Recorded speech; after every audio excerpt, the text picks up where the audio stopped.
Три от най-често срещаните грешки, които правят купувачите на имоти.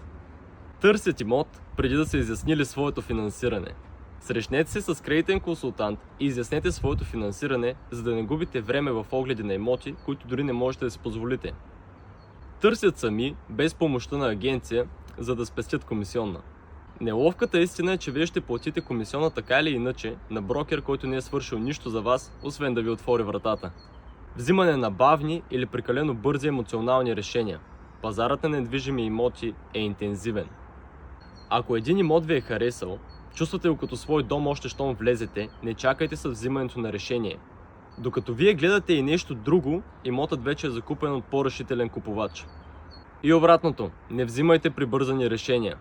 Не казвайте по време на оглед колко много ви харесва имота и дали може да се смъкне от цената. Сами си затваряте вратите за преговори. Бъдете спокойни и вземете най-важното решение. Работете с мен.